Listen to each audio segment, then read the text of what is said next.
موضوع الدرس في معتقدات الفاسدة اليهود والنصارى ورد عليهم سورة المائدة تفسير ابن كثير. الحمد لله رب العالمين والصلاة والسلام على أشرف الأنبياء وسيد المرسلين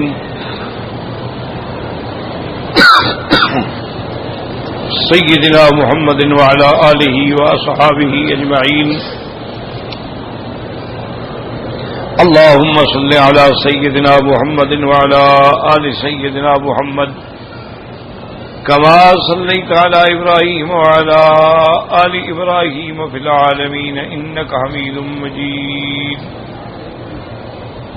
أعوذ بالله من الشيطان الرجيم. بسم الله الرحمن الرحيم.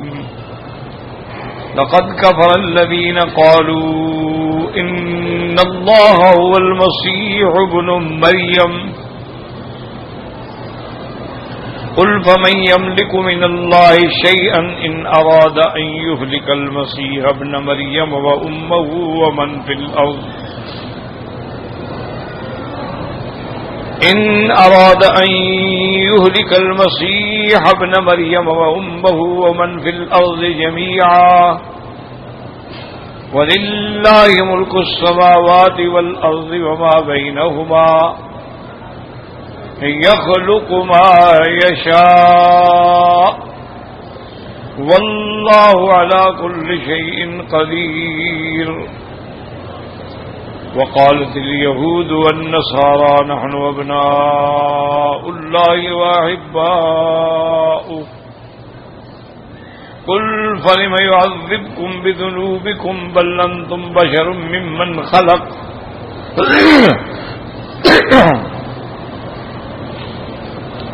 يغفر لمن يشاء ويعذب من يشاء ولله ملك السماوات والأرض وما بينهما وإليه المصير. اللہ تبارک و تعالی نے کلام مقدس میں ارشاد فرمایا ہے کہ جن لوگوں نے حضرت مسیح ابن مریم کو یہ اعتقاد رکھا کہ وہ خدا ہیں، ان کے کفر میں کوئی شبہ نہیں، کوئی شک نہیں، وہ پکے کافر ہیں. اسی لیے میں نے عرض کیا تھا کہ اللہ نے قرآن مقدس میں سیدنا عیسیٰ علیہ السلام اور سیدنا موسیٰ علیہ السلام کے بارے میں جتنی تفصیل سے ذکر فرمایا ہے اور کسی پیغمبر کے بارے میں اتنی تفصیل سے نہیں آیا. سیدنا ابراہیم الخلیل علیہ السلام کے بارے میں یہی آیا کہ ان کے پاس فرشتے آئے فبشروہ بغلام حلیم، انہوں نے ان کو مبارک دی، بشارت دی کہ اللہ آپ کو بیٹا عطا فرمائیں گے، بس اور تفصیل نہیں ہے، اور اللہ نے ان کو عطا فرمایا. دوسری جگہ قرآن میں وبشرناہ باسحاق ومن وراء اسحاق یعقوب، اللہ نے ان کو خوشخبری دی فرشتوں کے ذریعے کہ آپ کو بیٹا دیں گے جس کا نام اسحاق ہوگا اور اس کے بعد پھر یعقوب بھی ملے گا. تو یہ خوشخبری کا ذکر کیا گیا. اسی طرح ذکر آیا قرآن پاک میں کہ اللہ کے حکم سے سیدنا ابراہیم الخلیل علیہ السلام نے اپنی اولاد کو کعبۃ اللہ کے قریب جہاں چاہے زمزم ہے اسی جگہ آ کے چھوڑا. تو اس وقت کعبہ شریف ایک ٹیلے کی شکل میں تھا، عمارت وغیرہ نہیں تھی، ہر چیز گر چکی تھی، لیکن نشان تھا. اور اس کا بھی ذکر قرآن نے کیا کہ ربنا انی اسکنت من ذریتی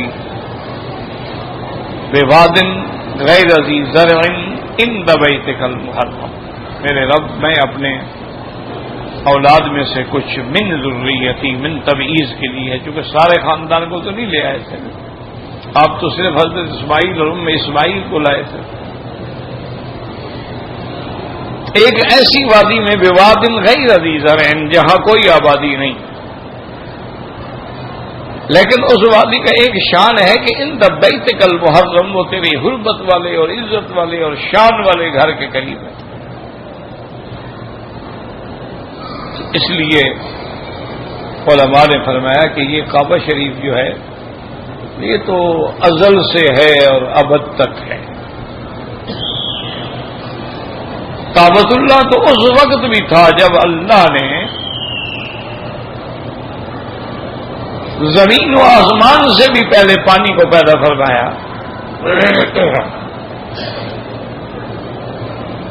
تو اس پانی پر جہاں اب کعبہ شریف کی عمارت ہے یہاں ایسے تھا جیسے وہ بلبلا کھڑا ہو، یعنی علامت تھی کہ یہی کعبہ ہوگا. ابھی کائنات نہیں بنی، اللہ نے پانی کو پیدا فرمایا. اور دونوں چیزوں کا ذکر موجود ہے احادیث مبارکہ میں. ایک تو یہ کہ سب سے پہلے اللہ کا عرش جو ہے وہ پانی پہ تھا، وَكَانَ عَرْشُهُ عَلَى الْمَاءِ، اور اللہ کا کعبہ بھی اسی پانی پہ تھا.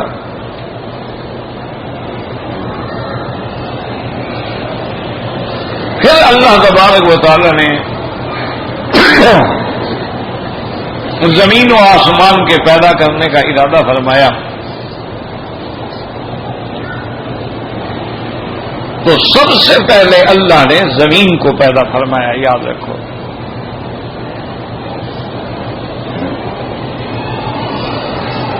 لیکن اس زمین کو پیدا کرنے کے بعد چھوڑ دیا گیا اس کو.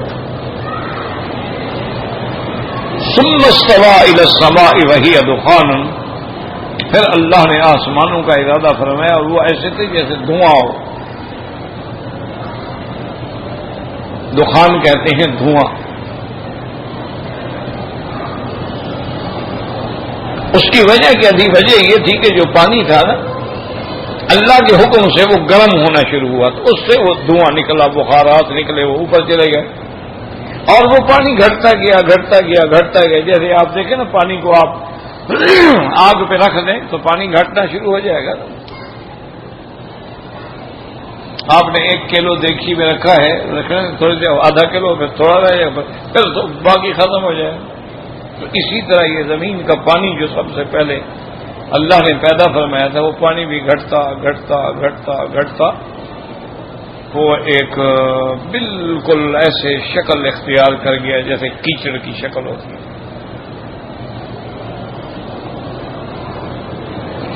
اور زمینوں کو بنانے کے بعد چھوڑ دیا گیا. اس کی مثال یوں سمجھ لیں کہ جیسے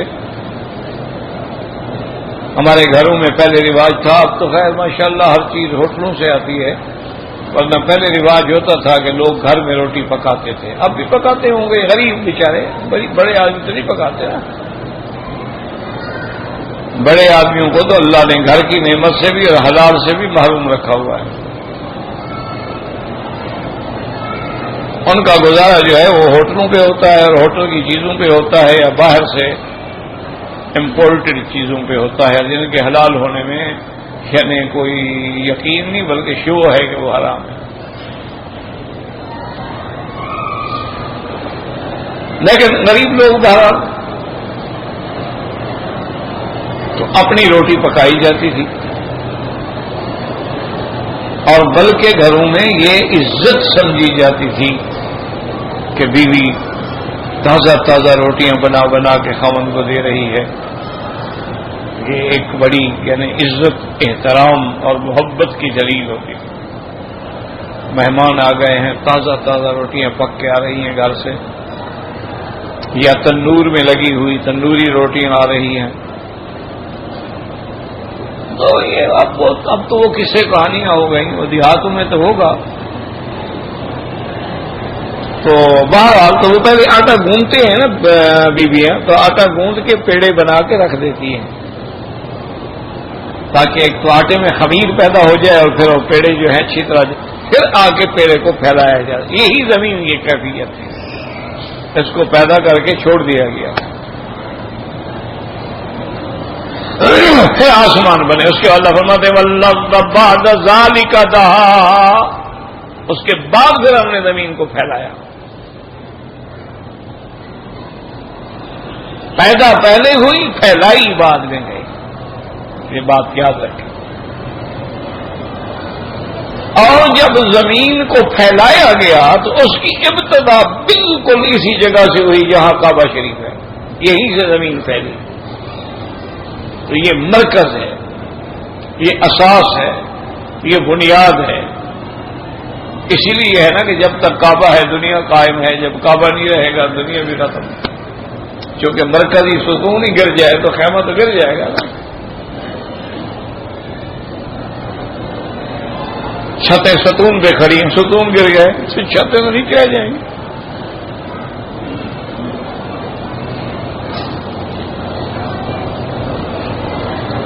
اور یہی جگہ ہے جو یعنی اس وقت سے یہ کعبہ ہے. پھر ملائکہ نے بنایا، اس کے بعد آدم علیہ السلام نے بنایا، پھر حضرت ادریس نے بنایا، پھر حضرت شیس نے بنایا، پھر حضرت ابراہیم نے بنایا، پھر قریش مکہ نے بنایا. سرکار دو جہاں بھی شریک ہوئے تو کئی مراحل آئے کعبۃ اللہ پر. لیکن کعبہ تھا.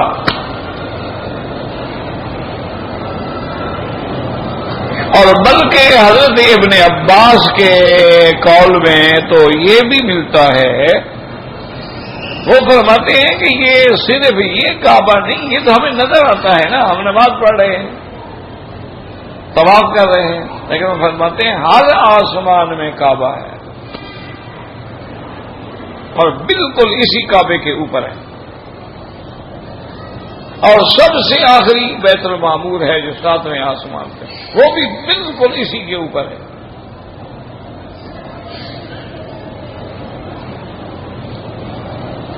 اور ایک قول میں یہ فرماتے ہیں کہ جیسے 7 آسمانوں میں کعبہ ہے، ہر آسمان میں، ہر زمین میں بھی کعبہ ہے.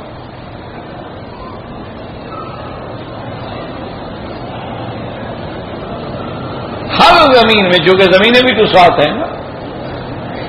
وَمِنَ الْأَرْضِ مِثْلَهُنَّ،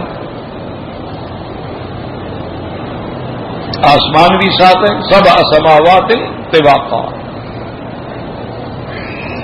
اور زمینیں بھی 7 ہیں.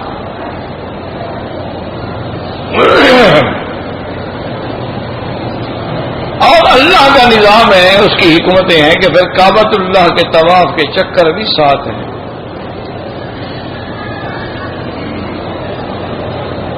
یہ اللہ کا نظام ہے، اس کی حکمتیں ہیں. صفا مروہ کا سعی جو ہے وہ بھی 7 ہیں. والانسان یسجد علی 7 اعضاء، اور آدمی بھی 7 اعضاء پہ سجدہ کرتا ہے. جب سجدہ کرتے ہو نا تو 2 ہاتھ ہوتے ہیں، یہ 2 آپ کے گھٹنے ہو گئے، 2 پاؤں ہو گئے 6، اور 1 چہرہ ہو گیا 7. جو 7 اعضاء پہ سجدہ کرتے ہیں. اسی لیے میرے بزرگ، میرے محترم، میرے بھائیوں، یاد رکھو بہت سارے لوگ ہوتے ہیں مثلا سجدہ کریں گے تو یہ پیشانی لگے ناک نہیں لگے، یا ناک لگے پیشانی نہ لگے، نماز نہیں ہوگی. اور اسی طرح ایسے تو یعنی 80% ہے نا میرے بھائی جو سجدے میں جاتے ہیں اور پیچھے ٹانگیں اٹھا کے یوں ہلاتے رہتے ہیں، اٹھاتے رہتے ہیں، نماز نہیں ہوتی، نماز فاسد ہو جاتی ہے. کیونکہ سجدہ ہوتا ہی 7 اعضاء پہ، 2 تو آپ نے اٹھا لیے، سجدہ کہا. یہ اکثر لوگوں کو بیماری ہے، سجدے میں جائیں گے پیچھے ٹانگیں اٹھا لیں گے، پاؤں اٹھا لیں گے. کوئی ایک اٹھاتا ہے، کوئی دونوں اٹھا لیتا ہے، ماشاءاللہ نماز ختم. کھیل رہے ہیں نا جی وہ پاؤں سے.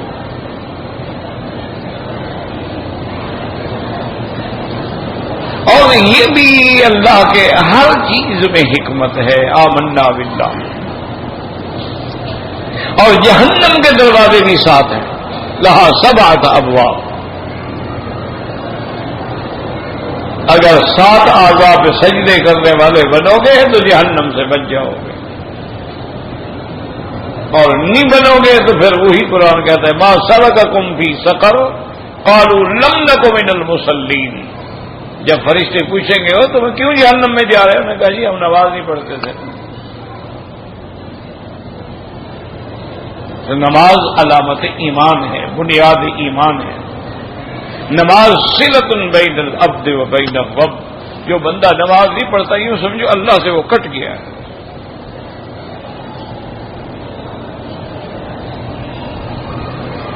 اس لیے ہمیشہ یاد رکھیں کہ اب کتنا بڑا مقام ہے، لیکن اتنا ہے بھئی حضرت ابراہیم علیہ السلام بچوں کو چھوڑ کے چلے گئے.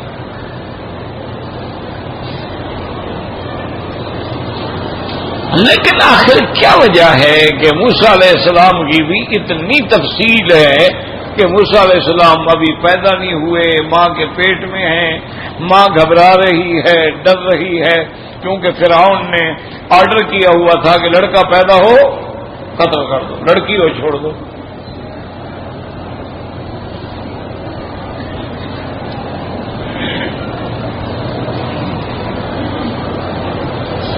تو اب حضرت موسیٰ علیہ السلام کی پیدائش کا جو وقت آیا تو فرعون کا انتظام نظام ایسا تھا کہ ہر گھر کی اس کے پاس رپورٹ تھی. دایا جو تھی نا، ہر محلے کی دائی وہ پھرتی رہتی تھی محلے میں، وہ رپورٹ کرتی تھی کہ فلاں عورت حاملہ ہے، اس کا پیٹ ہے، اب بچہ پیدا ہونے والا ہے، اب 8 مہینے گزر گئے، اب 9واں مہینہ ہے.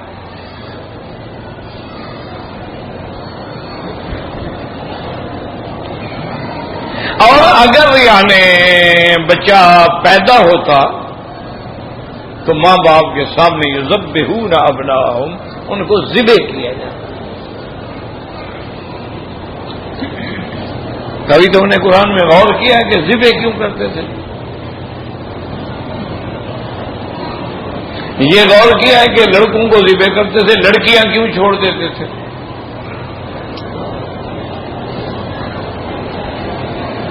کیونکہ فرعون جو ہے وہ بنو اسرائیل سے انتقام لینا چاہتا تھا، اور ان کی تذلیل کرنا چاہتا تھا کہ ان کی لڑکیاں ہمارے گھروں میں کام کریں اور نعوذ باللہ ہم ان سے ہر قسم کا فائدہ اٹھائیں. اور بنو اسرائیلی دیکھتے رہیں اور بول بھی نہیں سکتے. جیسے آپ کے ہاں بھی ہے ماشاءاللہ، جتنے آپ کے وڈیرے ہیں، ذمہ دار ہیں، تومندار ہیں، جو بڑے بڑے جو دار ہیں نا، اصل میں یہ صاحب دار ہیں، یعنی پھانسی پہ چڑھنے کے قابل ہیں. دار کہتے ہیں پھانسی کو.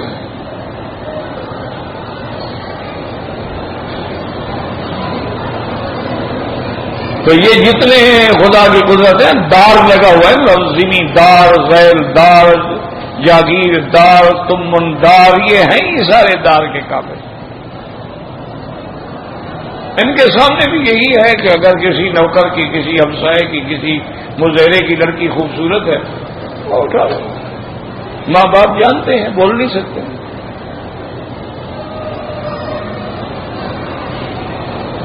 بولیں گے تو نکال دیں گے یا کوئی مقدمہ بنوا کے جیل میں سڑوا دیں گے. یہ عام ہے.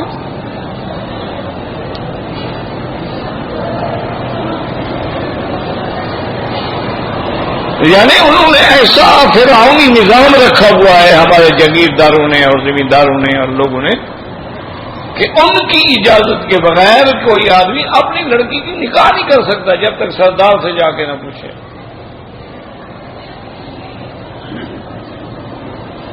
اتنا بڑا ظلم ہے. آپ سوچ رہے ہیں فرعون کو، ہمارے تو ہر گھر میں فرعون بیٹھے ہیں. وہ تو بدبخت کوئی ایک تھا جو ایسی غلطی کر بیٹھا، تمہارے ہاں تو کئی فرعون بیٹھے ہوئے. اور دوسرے فرعون جو ہیں وہ پیر اور عامل کے رنگ میں ہیں. یہ عامل ہے جی، یہ بابا بنگالی ہے جی، یہ اسم اعظم کا عامل ہے جی، یہ جنات نکالنے کا عامل ہے جی، اس کے تابع جنات ہیں، موکل اس کے تابع ہیں. وہ لوگوں کی عزتوں و عصمتوں سے کھیلتے ہیں. لڑکی کے جن نکالے جا رہے ہیں، ماں باپ باہر بیٹھا ہوا ہے، اندر اس سے برائی ہو رہی ہے، چیخ رہی ہے. اگر کوئی راز بھی کھل جائے وہ کہتا ہے جی جن نے میری شکل بن کے زیادتی کی ہوگی، میں تو یہ زیادتی نہیں کر سکتا. ماں باپ خوش ہے.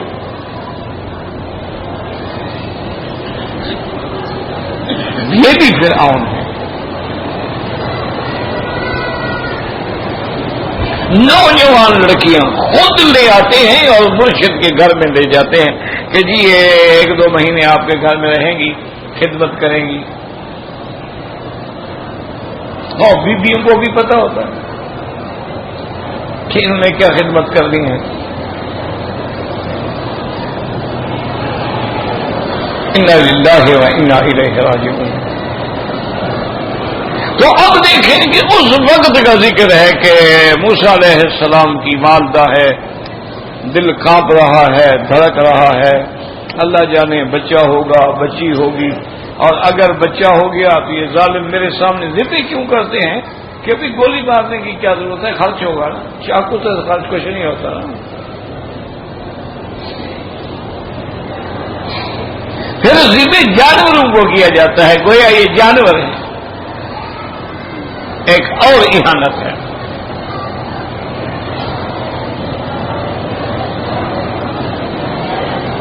اس لیے قرآن کہتا ہے نا یذبحون ابناءکم ویستحیون نساءکم وفی ذالکم بلاء من ربکم عظیم.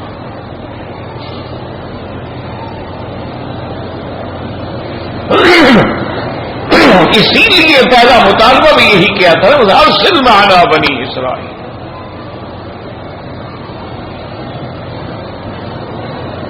تو اللہ پاک فرماتے ہیں وَأَوْحَيْنَا إِلَىٰ أُمِّ مُوسَىٰ أَنِ ارْضِعِيهِ فَإِذَا خِفْتِ إِلَيْهِ فَأَلْقِيهِ فِي الْيَمِّ فَإِذَا خِفْتِ عَلَيْهِ فَأَلْقِيهِ فِي الْيَمِّ وَلَا تَخَافِي وَلَا تَحْزَنِي إِنَّا رَادُّوهُ إِلَيْكِ وَجَاعِلُوهُ مِنَ الْمُرْسَلِينَ.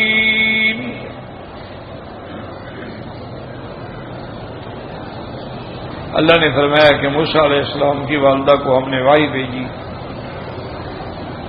یہ وحی غیر تشریعی ہے، وحی تشریعی صرف نبی پہ آتی ہے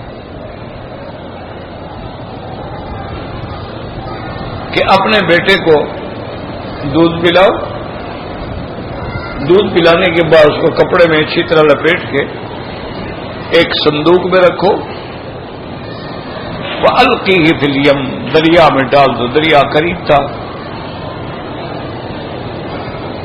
اور ساتھ یہ بھی فرما دیا لا تخافی، تم مت ڈرو، تمہارا بھی کچھ نہیں بگڑے گا. کیونکہ بیوی کو بھی تو خوف تھا نا کہ وہ آگے پوچھیں گے اچھا بچہ پیدا ہوا تو کدھر گیا. تو بیوی کو بھی تو ڈر تھا نا. اس لیے اللہ نے فرمایا کہ لا تخافی، غم نہ کر، ڈرو نہیں، ولا تحزنی، اور موسیٰ علیہ السلام کا بھی کوئی غم نہ کرو.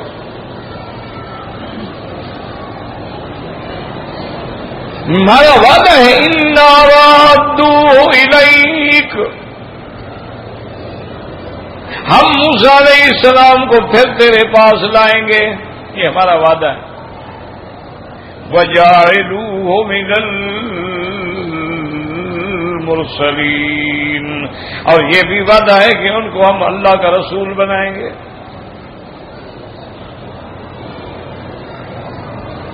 اب دیکھیں تو یہ دیکھیں سارا جو ذکر ہو رہا ہے کیا وجہ ہے.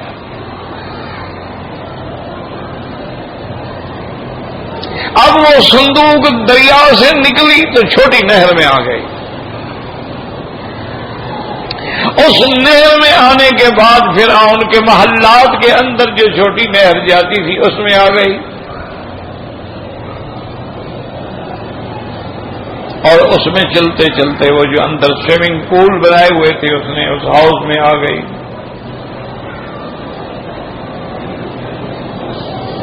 اب جناب وہاں فرعون کی گھر والی بھی اور نکرانیاں اور خادمائیں اور وہاں محل میں رہے سب حیران ہو گئی، کیا صندوق ہمارے ہاؤس میں صندوق کیسے آ گئی.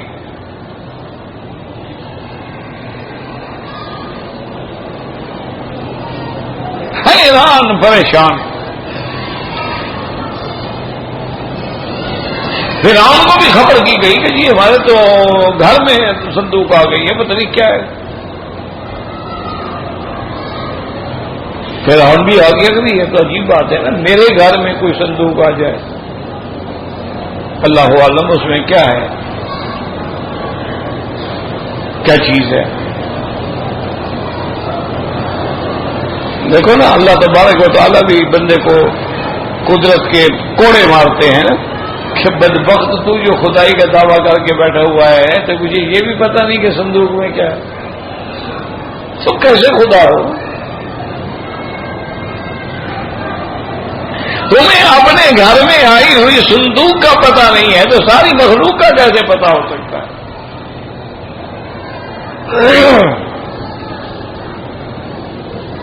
اب آئے صندوق کو کھلوایا گیا، بی بی آسیہ بھی ہے، فرعون بھی ہے. جب صندوق کھلی تو اندر حضرت موسیٰ علیہ السلام مسکرا رہے ہیں.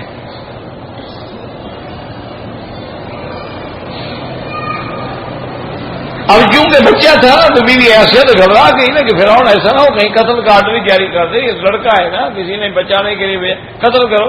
کہا لا تقتلوہ عسى أن ينفعنا أو نتخذه ولدا. بیوی نے کہا اس کو قتل نہ کرو، پتہ نہیں کس ملک کا بچہ ہے، تم نے تو بنو اسرائیل کے بچوں کو قتل کرنے کا ٹھیکہ لیا ہوا ہے نا، یہ پتہ نہیں کس کا ہے. نہیں کسی اور قوم کا ہو، اور پتہ نہیں تمہاری اپنی قوم قبطیوں کا ہو، کہیں کا پتہ تو نہیں ہے نا، تو کیوں قتل کرتے ہو؟ بہرحال اب یہ بھی قرآن میں، اب یہ بھی قرآن نے بیان فرمایا ہے کہ جب موسیٰ علیہ السلام کو صندوق سے نکالا گیا، بچہ ہے نا.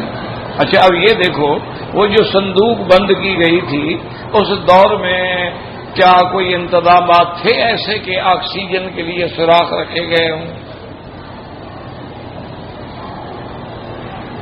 اتنا عرصہ موسیٰ علیہ السلام ایک بند صندوق میں کیسے زندہ رہے؟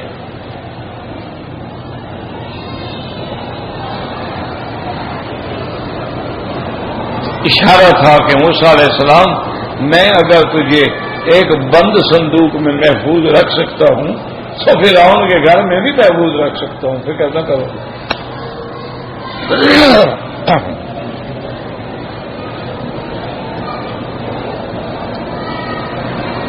اب جناب وہ بچہ ہو رہا ہے تو بی بی آسیہ نے حکم دیا کہ بھئی بچے کو دودھ پلاؤ.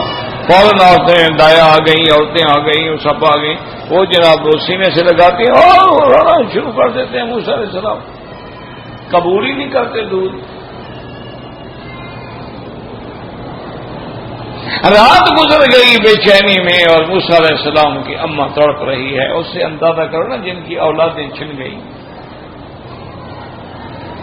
کبھی غور کیا ہے کہ بچے پر سکول جاتے ہیں، والدین ان کو نہلاتے ہیں، ناشتہ کراتے ہیں، وردیاں پہناتے ہیں، اور راستے میں درندے کھڑے ہیں گولیاں مارتے.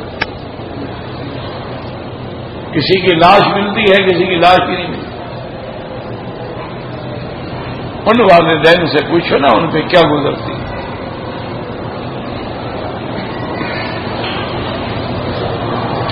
اور ہم اتنا مردہ ہو گئے، بے ضمیر ہو گئے، بے حس ہو گئے کہ وہ کسی اور کا مرا ہے نا، وہ جی ٹھیک ہے جی، وہ جی دہشت گردی عام ہے، بس اتنا بس. جب تک اس کا نہ مرے اس کو غم ہی کوئی نہیں ہے. ورنہ خدا کے بندو یاد رکھو، جب مظلوم خاموش ہو جائیں یہ بھی ظلم ہے. تم ظالم ہو، مظلوم نہیں ہو. اگر کوئی مظلوم ظلم کے خلاف آواز نہیں اٹھاتا وہ بھی ظالم ہے. دیکھو نا، ایک محلے میں 2000 آدمی رہتے ہوں، اگر آپ 2000 آدمی فیصلہ کرنے کو جرم ہو سکتا ہے؟ ہر آدمی اگر اپنی آنکھیں کھلی رکھے اور ایک دوسرے کے گھر کی حفاظت کرے، کس کی طاقت ہے کہ جرم کرے؟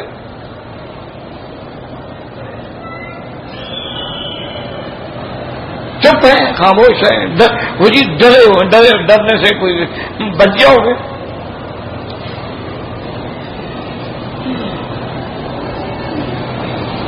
تو موسیٰ علیہ السلام کو صندوق میں ڈالنے کے بعد خود اندازہ کرو کہ ماں کے دل پہ کیا گزری، اور خود اندازہ کرو کہ ماں کا کتنا بڑا ایمان ہے۔ اللہ نے فرمایا القیہ فی الیم، دریا میں ڈال دیا۔ تم بھی اللہ کی بات مانتے ہو؟ تم تو 2.5% زکات ہی نہیں دیتے، تو بچے کو کہاں دریا میں ڈال دو گے؟ تم تو 2.5% زکات دینے پر بھی تیار نہیں ہو، تم تو عشر بھی نہیں دیتے ہو۔ میں کوئی اتنا ماہر اقتصادیات نہیں ہوں، لیکن مختلف دوست ملتے رہتے ہیں، مجھے ایک بڑے ماہر نے حساب لگا کے بتایا کہ مکی صاحب ہمارے ملک میں 20 کروڑ کی آبادی ہے، اس میں زکات دینے والے کتنا % ہیں؟ انہوں نے کہا اگر صرف زکات ہی نکالی جائے اور عرش ہی نکالا جائے اور باقی سارے ٹیکس معاف کر دیں تو کوئی ایک آدمی بھی غریب نہیں رہ سکتا۔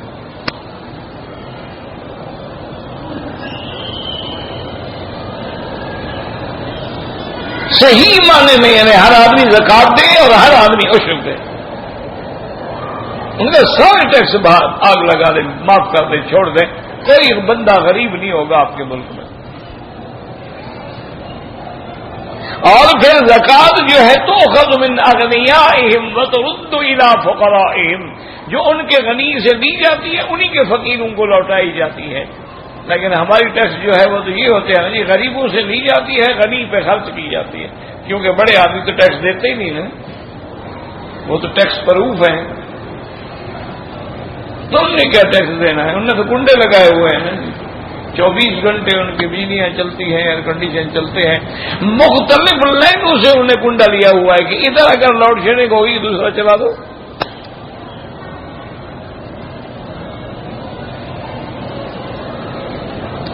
اسی لیے کسی نے کہا تھا کہ ہم کو تو میسر نہیں مٹی کا دیا بھی، اور گھر پیر کا بجلی کے چراغوں سے ہے روشن۔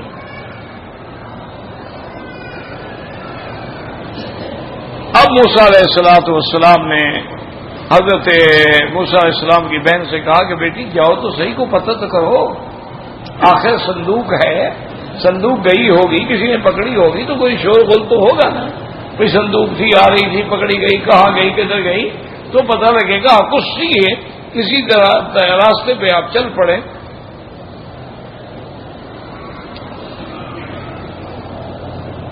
بی بی صاحبہ چلتی آئی، آواز سنتی ہیں، انہوں نے کہا جی ایک صندوق ہے، وہ فرعون کے گھر میں آ گئی ہے، اس میں ایک بچہ تھا۔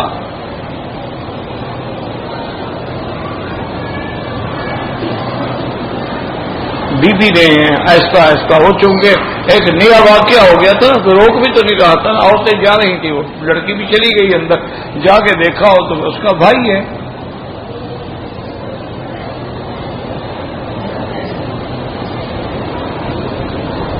لیکن بی بی ضبط کر گئی، کیونکہ اگر چیخ پڑتی، رو پڑتی یا بھاگ کے بھائی کو گلے لگاتی تو پکڑے جاتے نا۔ انہیں جا کے آہستہ آہستہ آہستہ قریب ہوتی گئی، پوچھا بھی کیوں رو رہا ہے بچہ؟ چپ ہی نہیں کرتا۔ انہوں نے کہا دودھ نہیں پیتا ہے، بھوکا ہے اور دودھ پیتا نہیں۔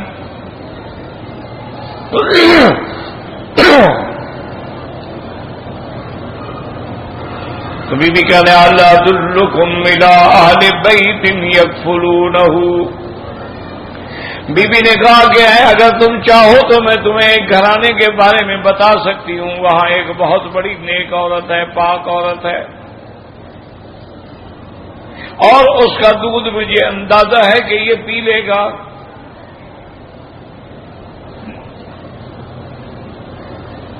انہوں نے کہا اللہ کی بندی جلدی جاؤ اس عورت کو لے کے آؤ۔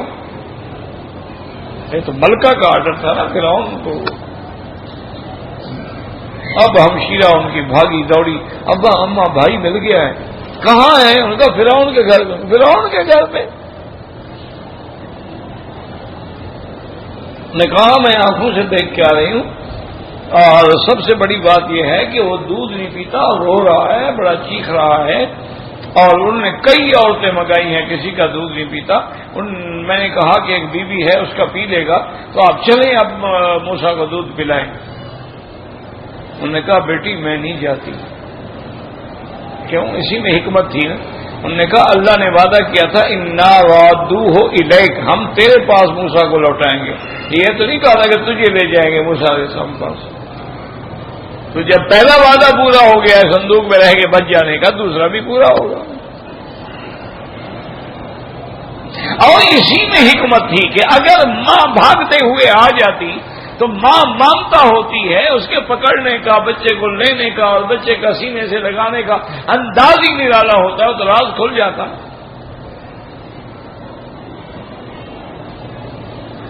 لیکن جب اس بچی نے آگے کہا کہ جی وہ بیوی تو نہیں آتی، پردہ پڑ گیا نا جی کہ ماں ہوتی تو دوڑ کے آ لے جاتی۔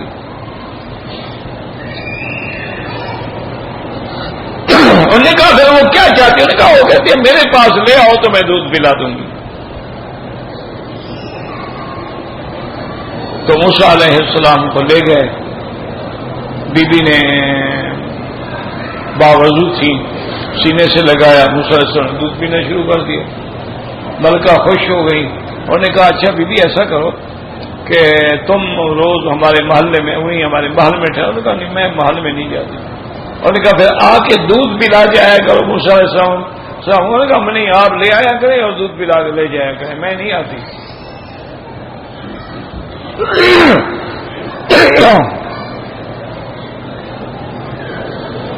انہوں نے کہا ٹھیک ہے۔ انہوں نے جناب بڑی تنخواہ مقرر کر دی اور سواریوں کے انتظام، اہتمام، گھر کے انتظام۔ تو اس لیے مفسرین نے لکھا ہے کہ اللہ کی قدرت کا نظارہ دیکھیں کہ اپنے بیٹے کو دودھ پلاؤ اور دشمن سے تنخواہ بھی وصول کرو۔ یہ نرالی قدرت ہے۔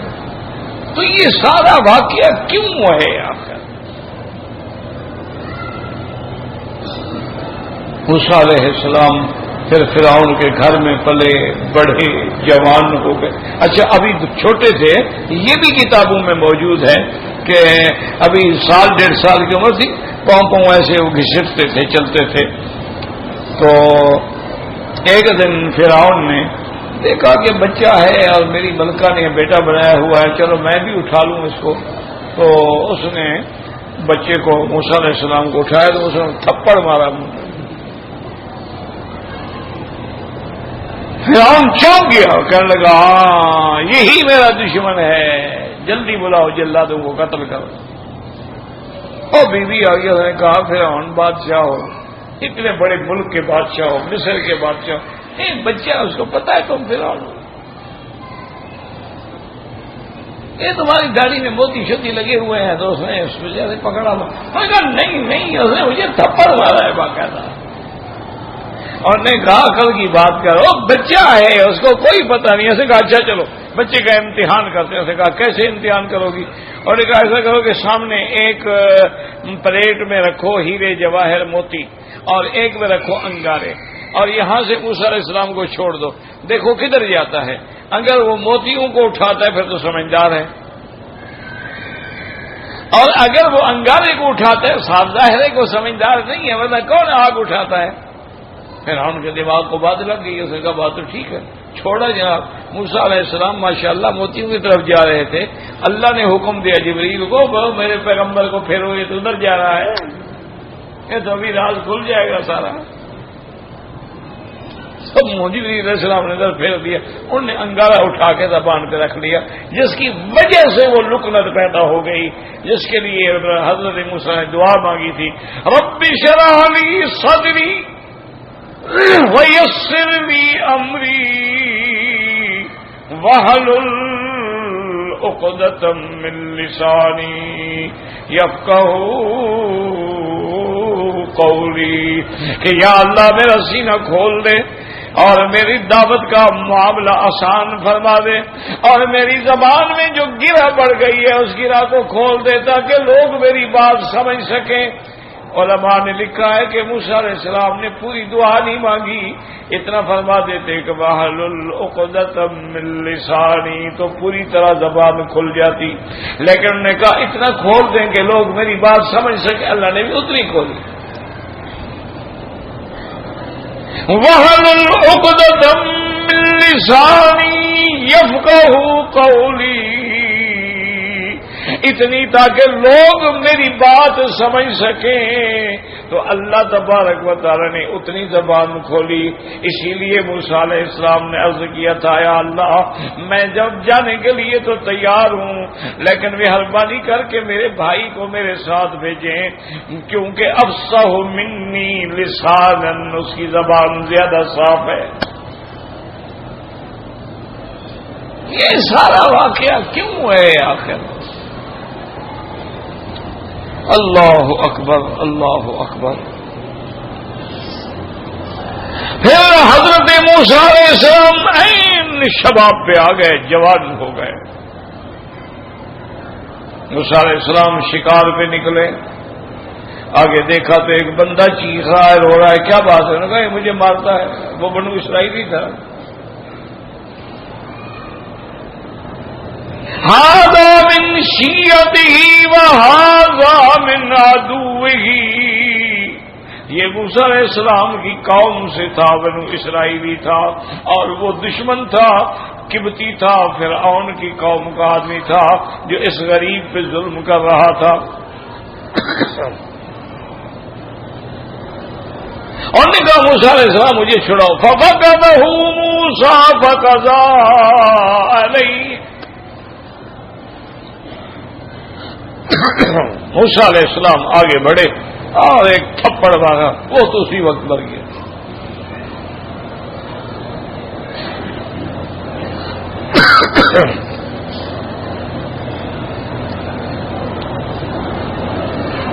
اب موسیٰ علیہ السلام بھی گھبرا گئے کہ میرے ہاتھ سے تو بندہ مر گیا۔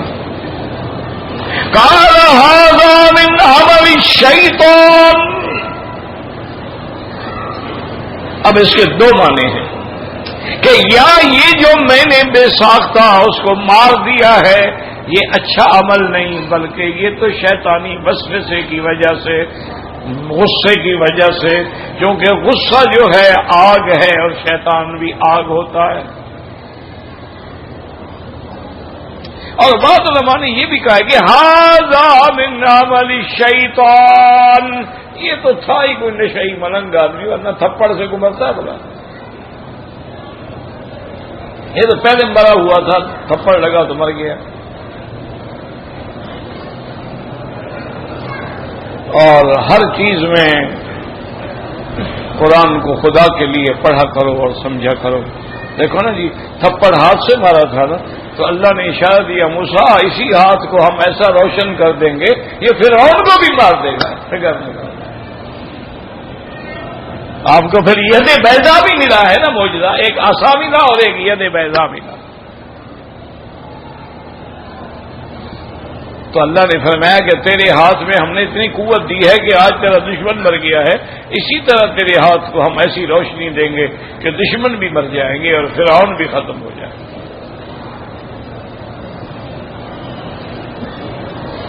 اب سارا واقعہ ہے کہ موسیٰ علیہ السلام جنگل میں رہتے تھے اور رات کو چھپ کے کبھی کبھی محل میں آ جاتے، پھر چلے جاتے، خوف تھا، پکڑ رہے تھے کہ ابھی کس نے مارا، کس نے مارا، کیوں مارا۔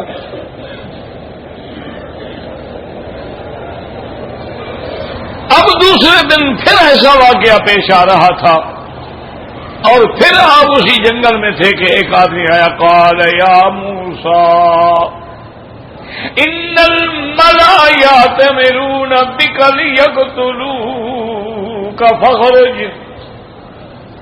انی لک من الناصحین۔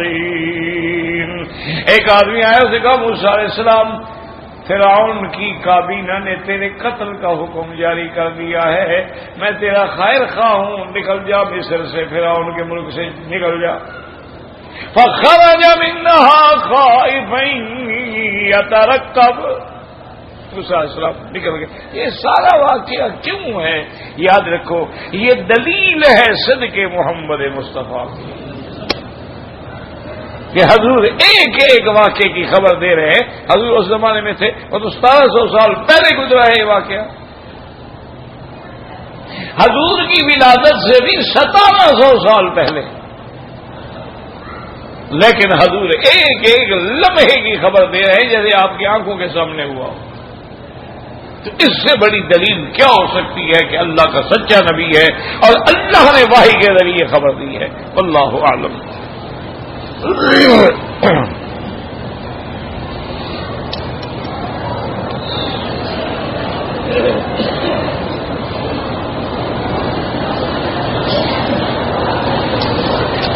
یہ کہیں نہیں لکھا ہے جو آپ نے بخاری شریف کی حدیث لکھی ہے نا، وہ حدیث نقل کرو، مجھے لکھ کے بھیج دو. یہ موقوف ہے یا مرفوع ہے یہ بھی ذرا لکھ کے بھیجو. مجھے آپ ایک بات سمجھائیں کہ 1400 سال گزر گئے ہیں، ابھی آپ امت کو اسی رفع یدین اور آمین اسی پہ لڑاتے رہے. خدا کے لیے رحم کرو حضور کی امت پہ. کیا کہے گا دشمن کے؟ ان مسلمانوں کی تو ابھی تک نماز میں بھی اتفاق رہی ہے. اللہ کے بندے ایک مستحب معاملہ ہے، ہم نے کئی دفعہ کیا، جو کرتے ہیں ہم کبھی ان کی مخالفت نہیں کرتے، اور جو نہیں کرتے ہیں ان کے پاس بھی حدیث ہے. اور حضرت عبداللہ بن مسعود جیسے جلیل القدر صحابی کی روایت. اس لیے کوئی جھگڑے پڑنے کی ضرورت نہیں. بخاری شریف لکھا ہے، بخاری شریف میں تو بہت ساری چیزیں لکھی ہیں، تم مانو گے؟ بخاری شریف میں تو مطع کرنا بھی لکھا ہوا ہے، مان لو گے؟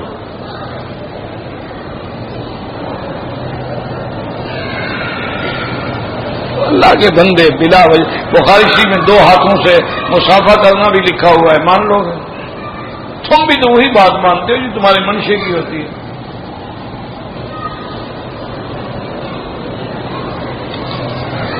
بھائی میرا بھائی، ہوا خارج ہو، بدبو آئے وضو ٹوٹ گیا، آواز آئے وضو ٹوٹ گیا. نہ بدبو ہے نہ آواز ہے، وضو نہیں ٹوٹتا، پھر وہم ہے. اگر ہم قرآن شریف پڑھیں، کل پڑھ کے اپنے والد کو بخشیں، بالکل بخشیں، ثواب ہوگا.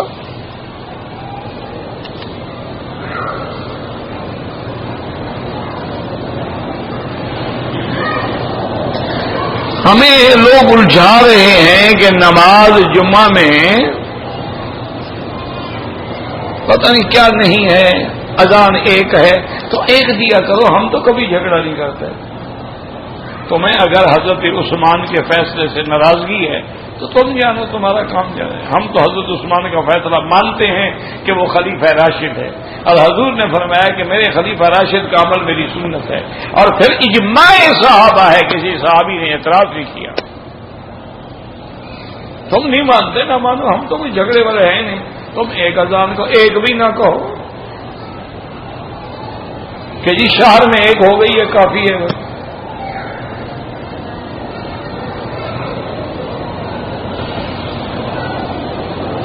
جن لوگوں نے والدین نے بچپن میں نام سلطان یا شاہ یا شاہان تو بدل ڈالو، کوئی بات نہیں، کیا مشکل ہے.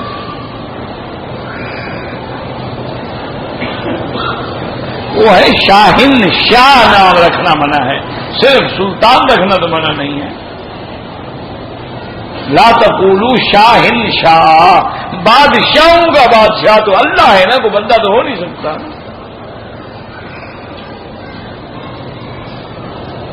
نفل نماز میں اردو زبان میں سجدے میں دعا مانگ سکتے ہیں؟ بالکل نہیں مانگ سکتے ہو.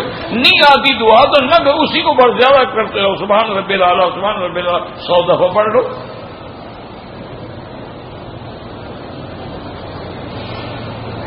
احرام کی حالت میں خواتین نقاب نہیں ڈال سکتی، آگے کپڑا لٹکا دیں، پردہ بھی رہے اور نقاب بھی نہ بنے اور منہ کو بھی نہ لگے.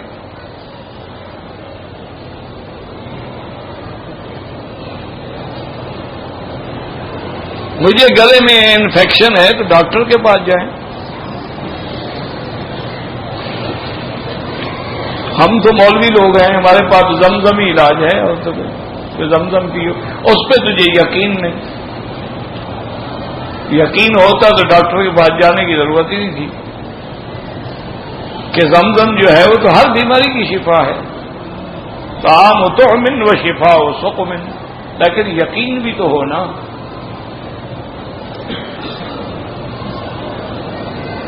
اگر ہم حنفی مسلک پہ ہیں تو امام کے پیچھے چاہے جہری نماز ہو یا سری ہو فاتحہ نہیں پڑھنی. اگر شافی مسلک پہ ہیں تو فاتحہ پڑھا کریں. اور امام احمد ابن حنبل فرماتے ہیں کہ جہری نماز میں نہ پڑھے، سری میں پڑھا کریں.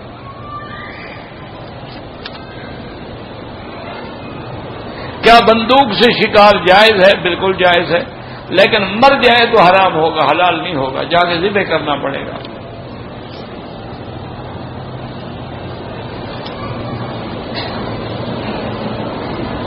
پہلی صف میں نماز پڑھنے کا تو ثواب کی حد بھی کوئی نہیں.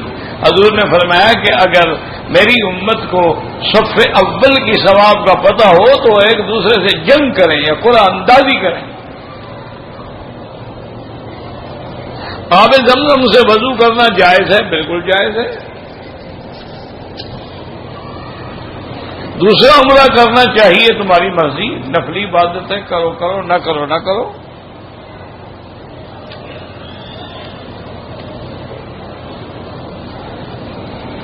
بکرا جو ہے نا جی دوسرے سال میں پاؤں ہو، اور اسی طرح اونٹ 5 اور دمبا بکری وہی 1 سال سے بڑا ہو، دوسرے سال میں پاؤں ہو. اگر کوئی دمبا 6 مہینے کا ہو، نظر سال کا ہے تو وہ بھی جائز ہے.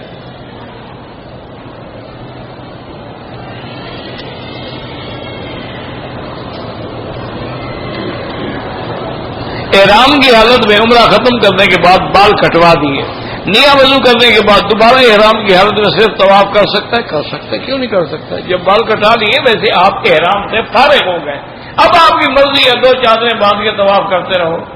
احرام تو ختم ہو گیا بال کاٹنے سے.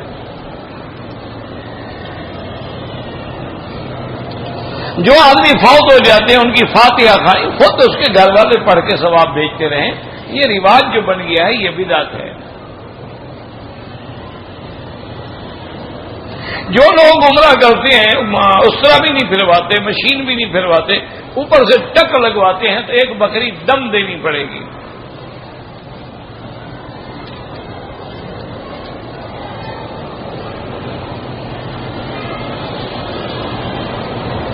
رمضان المبارک میں وطر کی جماعت ہوتی ہے. شوافے کے نزدیک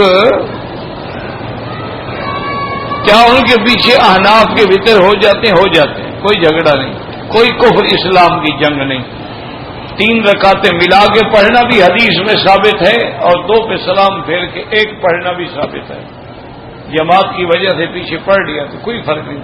فرض نمازیں تمہاری ہو جاتی ہیں، باقی وطر اٹک جائے گا.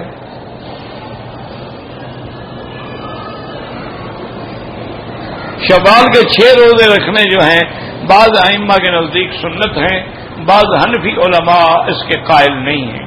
وہ کہتے ہیں تاکہ لوگ یہ نہ سمجھیں کہ یہ بھی رمضان کا حصہ ہے.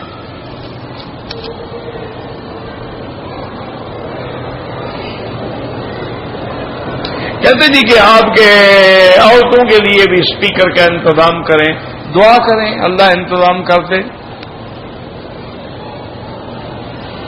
اگر احرام کی حالت میں خوشبو والا صابن استعمال کیا ہے تو 2-4-5 ریال خیرات کر دو. احرام کی حالت میں عورت کے لیے ٹوپی والا نقاب، بھائی ٹوپی والا یا کوئی، معنی یہ ہے کہ منہ کو کپڑا نہ لگے، آگے کپڑا لٹکا دو.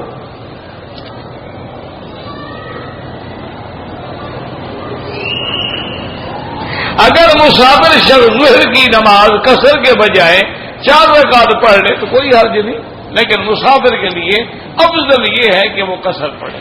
لیکن امام کے پیچھے ہے اور امام مقتدی ہے تو پوری پڑھے گا.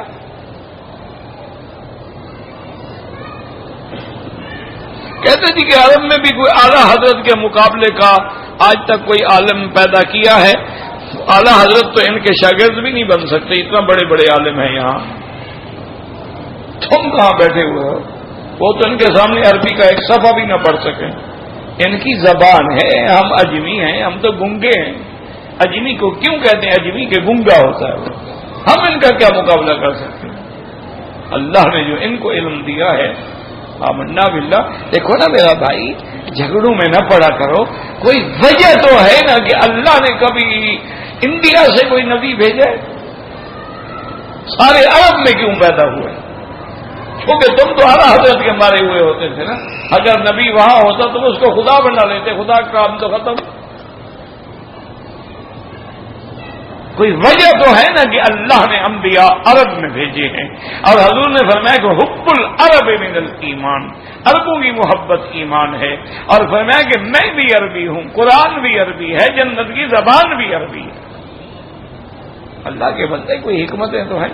ہمارے ملک کا کوئی مولوی صاحب آیا نا کہ اس زمانے میں جدے سے اونٹوں پر یا گدے پر آتے تھے لوگ مکہ شریف. یہ گاڑیاں بسیں تو تھی نہیں. اس نے کہا کہ بھائی یہ آج میں جو ہے نا ان کو کسی نہ کسی عرب کے جو مولوی ہے نا کسی سے بحث کروں گا، مناظرہ کروں گا، اور میں ان کو بتاؤں گا کہ ہمارا علم تم سے زیادہ ہے. دماغ میں آ گیا. کسی مسجد کے قریب گزر رہے تھے، یا اللہ عالم اس نے قرآن کی آواز سنی کہ ان اللہ و ملائکتہ یصلون علی النبی. اچھا وہ اونٹ والا بدو جو تھا وہ چپ تھا. تو مولوی صاحب غصہ آ گیا، کہنے لگا تم چپ کھڑے ہو، حضور پہ درود پڑھو. انہوں نے کہا مولوی جاہل آدمی، یہ تو اللہ فرشتوں کی بات ہے، ہمارا حکم تو آنے دو. جب آیت آئے کہ یا ایھا الذین آمنوا صلوا علیہ وسلموا، تو اس نے کہا اللہم صلی علی. انہوں نے کہا ہمیں تو اب حکم ہوا ہے، تم ان اللہ ملائکتہ پہ پڑھ رہے. وہ تو اللہ بتلا رہے کہ اللہ بھی بھیجتے ہیں اسلام. اس نے کہا یار واقعی یہ لوگ واقعی صحیح معنی میں یہ عالم ہیں، ان کا ہم مقابلہ نہیں کر سکتے جتنا یہ قرآن کو سمجھتے ہیں. اسی طرح ہمارے ایک قاری کو بھی شوق ہو گیا، مصر گیا مقابلہ کرنے کے لیے. وہ قاری صاحب کو ملا ایک کو، تو کہا جی حضرت میں آپ کے پاس آیا ہوں. انہوں نے کہا ابھی مجھے ضروری کام ہے، تم بیٹھو میں ابھی آتا ہوں. ان کی چھوٹی بیٹی تھی 7-8 سال کی. انہوں نے کہا بیٹا ان کو لے جاؤ اندر گھر میں بٹھاؤ، چائے شائے پلاؤ اور روٹی چھوٹی جو کچھ کہیں، میں ابھی آتا ہوں، میرا کام ہے ضروری. اور جب تک میں آتا ہوں تو قاری صاحب سے قرآن شریف پڑھتی رہو، قرآن سنتی رہو. خیر بہرحال وہ قاری صاحب واپس آ گئے. تو انہوں نے پوچھا بیٹی سے کہ ہاں قاری صاحب نے قرآن سنایا؟ انہوں نے کہا ابا جان قاری صاحب نے سورت یوسف سنائی ہے. یوسف علیہ السلام کو بھائیوں نے اتنا نہیں ستایا جتنا اس قاری صاحب نے ستایا. اعلیٰ